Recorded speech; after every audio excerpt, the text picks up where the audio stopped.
Shalom umat Tuhan, dimanapun Bapak Ibu Saudara berada yang hari ini secara khusus sedang mengambil waktu untuk merenungkan firman Tuhan melalui program Bible and Coffee. Saya kembali mengajak setiap kita untuk tetap terus ingat bahwa masih ada Tuhan Yesus.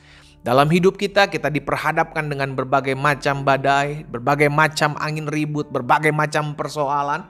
Tapi kalau kita ingat dan kita sadar saya masih punya Tuhan Yesus, maka saya bisa menyelesaikan masalah saya. Saya masih punya Tuhan Yesus dan Tuhan Yesus tidak pernah meninggalkan saya seorang diri. Maka kita akan menjadi orang-orang yang kuat, orang-orang yang tidak pernah kehilangan pengharapan.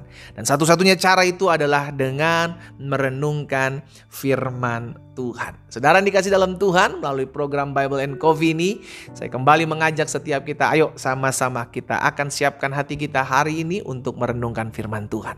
Kita berdoa, kita datang kepada Tuhan. Bapa Surgawi, kami mengucap syukur buat anugerah-Mu, buat kasih setia-Mu, buat berkat kebaikan-Mu dalam hidup kami. Tak henti-hentinya. Sungguh kami melihat berkat-Mu, pemeliharaan-Mu, pertolongan-Mu ada atas kami. Tiba saat yang indah atas kami untuk kami kembali merenungkan firman-Mu. Roh Kudus urapi kami dengan roh hikmat dan wahyu sehingga kami mengerti akan kebenaran yang memerdekakan kami. Di dalam nama Tuhan Yesus Kristus kami berdoa. Haleluya. Amin, amin. Puji Tuhan. Saudara yang dikasih dalam Tuhan, di dalam Kolose pasalnya yang pertama, Kolose pasal yang pertama ayat yang ke-20, Rasul Paulus ingatkan kepada jemaat di sana, oleh Dialah, oleh Yesuslah Allah memperdamaikan segala sesuatu dengan dirinya. Jadi kedamaian hanya ada ketika orang mengambil keputusan untuk menerima Kristus sebagai Tuhan dan Juru Selamat. Itu sebabnya manusia diperdamaikan dengan Allah oleh pengorbanan Kristus. Makanya dikatakan selanjutnya, manusia dan oleh Dialah ia memperdamaikan segala sesuatu dengan dirinya, baik yang ada di bumi maupun yang ada di sorga, sesudah ia mengadakan pendamaian oleh darah salib Kristus. Dan kita bersyukur saudaraku, ketika kita menerima Yesus Kristus sebagai Tuhan dan Juru Selamat, maka saat itu hidup kita diperdamaikan dengan Allah. Kita yang tadinya sudah jatuh di dalam dosa, kita yang sudah tenggelam dalam kegelapan, lalu kita dijamah Tuhan. Ingat, kita dijamah dilawat Tuhan bukan karena perbuatan baik kita, karena kita memang tidak bisa menyogok Tuhan, bukan karena amal ibadah kita saudaraku, tapi karena kemurahan, karena kasih karunia Tuhan. Itu sebabnya Yesus sendiri katakan, bukan kamu yang memilih aku, akulah yang memilih kamu. Jadi saudara dan saya, kita adalah orang-orang yang dipilih Allah untuk ada di dalam hadiratnya, untuk dekat dengannya, untuk menerima penebusan di dalam karya salib Kristus. Karena itu kita yang sudah diperdamaikan dengan Allah, harusnya damai itu tetap tinggal. Sama-sama bilang sama saya, damai itu tetap tinggal dalam hidup saya. Amin. Jadi saya percaya betul orang-orang yang hidupnya sudah diperdamaikan itu menyadari bahwa betapa nikmatnya hidup dalam kedamaian. Dan orang kalau sudah merasakan damai itu enak, damai itu nikmat, damai itu hidup tenang, maka gak akan pernah yang namanya cari musuh. Satu musuh terlalu banyak, 1000 teman, 1000 kawan itu terlalu sedikit. Karena apa? Karena sudah menikmati rasa damai tersebut. Aduh enak banget ya hidup dalam kedamaian. Aduh enak banget ya hidup dalam kedamaian, itu nikmat, tenang, gak ada musuh. Sekalipun ada orang-orang yang mungkin tidak suka dengan kita, tidak senang dengan kita, ngajak ribut kita. Tetapi kalau memang kita sudah diperdamaikan, maka feedbacknya kepada mereka itu tetap damai. Amin saudara. Nah hari ini yang saya mau bagikan buat setiap kita, dimanapun saudara dan saya ditempatkan Tuhan. Ayo ingatlah bahwa kita itu sudah diperdamaikan dengan Allah oleh pengorbanan Kristus di atas kayu salib. Dan orang yang sudah diperdamaikan dengan Allah harusnya ada kasih itu, ada damai itu.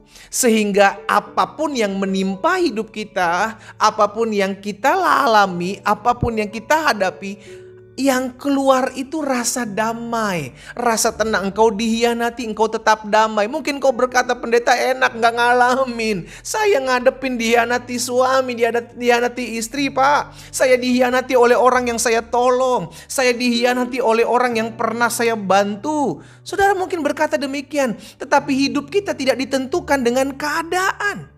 Hidup kita ditentukan oleh firman Tuhan. Dan firman Tuhan mengajarkan kepada setiap kita. Bahkan Yesus sendiri katakan, damai sejahteraku ku berikan kepadamu. Supaya apa? Supaya damai itu tetap tinggal dalam hati dan hidup kita. Ketika dunia di mana kita hidup tidak lagi menawarkan kedamaian.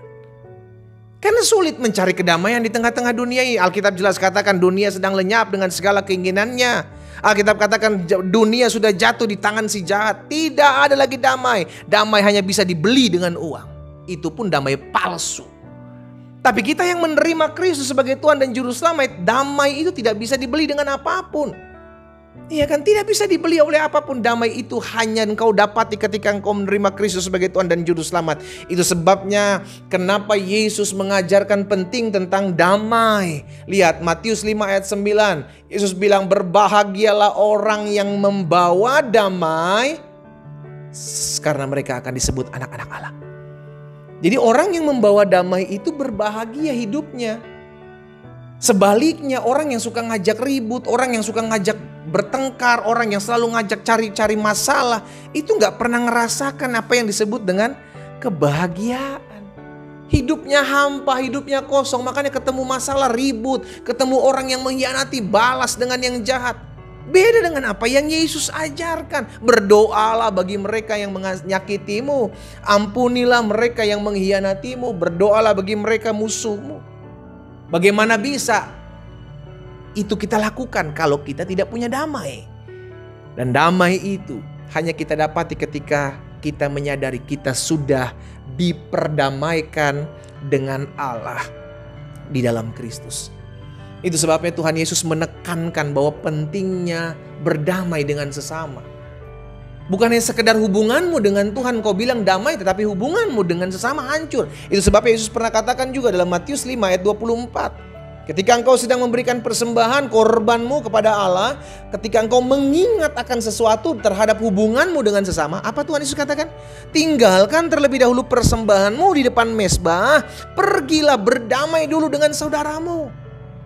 Jadi sebegitu pentingnya hubungan kita dengan sesama di pemandangan mata Tuhan. Betul, hubunganmu dengan Allah sudah diperdamaikan dalam Kristus, tetapi harusnya itu ada feedbacknya, ada dampaknya. Dan dampaknya itu adalah hubungan dengan sesamamu, dengan saudaramu. Itu damai.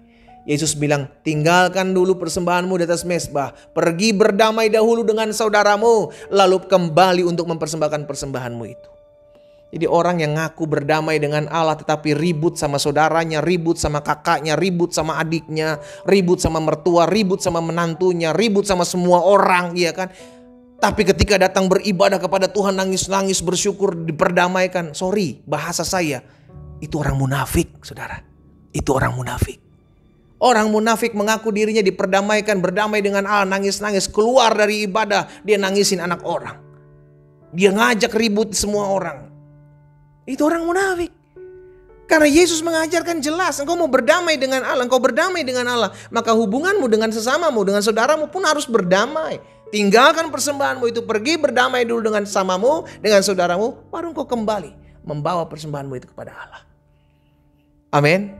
Ayo sama-sama kita sudah diperdamaikan. Orang yang menyadari dirinya sudah diperdamaikan dengan Allah seharusnya rindu untuk selalu menjadi pembawa damai.